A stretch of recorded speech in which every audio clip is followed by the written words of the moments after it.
Now, let's take you to Tshwane, where the National Joint Operational and Intelligence Structure will provide an update this afternoon on measures in place ahead of the election day. The NATJOINTS intelligence structures have identified a number of high-risk voting stations and potentially volatile areas that are being monitored on an ongoing basis. Newzroom Afrika's Karinda Jagmohan joins us now ahead of the briefing at the NATJOINTS Coordination Centre.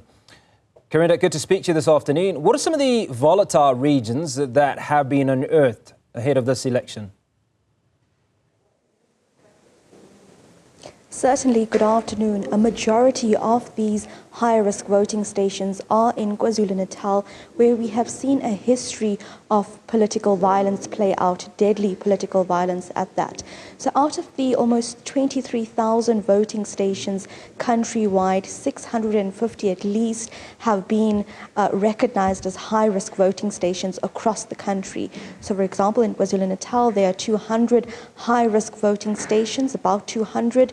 In Gauteng, for example, you've got just over 160 high-risk voting stations, 77 of them in the city of Johannesburg. And then in Limpopo, for example, you've got just over 170 high-risk voting stations. And these stations are recognized as high-risk because of a history of political violence that may have occurred there, clashes between political parties in those areas, or threats of violence against politicians in those areas, part of those campaigns. I mentioned Limpopo just because last week we saw clashes between members of the EFF and members of the ANC in one of the areas in Limpopo. And what happened there was a gunfire ringing out as the two groups clashed in a brawl that occurred there. And sadly, a 9-year-old girl was shot. She is recovering in hospital. She was reportedly in a coma as well. And so just looking at what happened there, we see similar clashes around the country as we run up closer to the days of election and as the electioneering actually many political parties gearing up their campaigns too. So at this point as well, there's also going to be reports about what's happening in voting stations itself, the behavior of citizens at voting stations that will also be described here, of how that situation will be handled as opposed to the most deadly political violence matters and cases we are seeing, especially in KwaZulu-Natal. Something that the NATJOINTS Centre has also brought up is issues of social media and the spread of fake news. They say that's also one of the major causes of the clashes that occur around the country. So they also will also ask them about how they're actually looking at that to ensure that verified information is being spread across the board, especially on social media, which has been an issue in the past. Another issue going forward as well will be the immediate aftermath of the election on voting day and in the hours after voting day, as the votes are being tallied up and we can start seeing the imminent results. Essentially then as well, we know that resources on the ground have to remain deployed in these high-risk areas in case of outbreaks between political parties because of the results that we may see.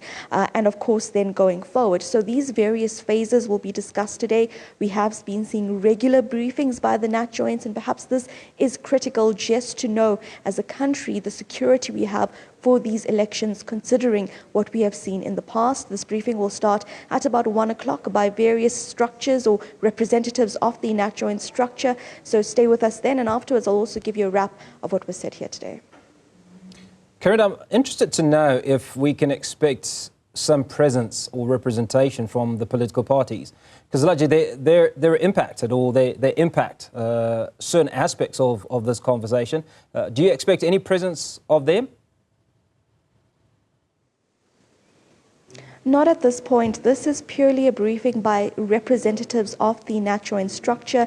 This is essentially a group representing the police as well as members of the SANDF, among other entities responsible for law enforcement and intelligence operations. Intelligence operations critical because this will essentially and has been the coordination center to grasp information from across the country. So we've been seeing representatives of police in various provinces, have similar such meetings with their correspondents, gather intelligence about what is going to happen in those provinces. For example, KwaZulu-Natal just today, the police commissioner there, the provincial police commissioner, having a meeting with representatives of the taxi industry, a critical meeting considering we saw the blockages of roads just earlier this week. So that meeting just involved what their issues are and have they been resolved as we run up to elections, because we don't want to see similar such protests at that time. So we're not necessarily going to see any political representatives here.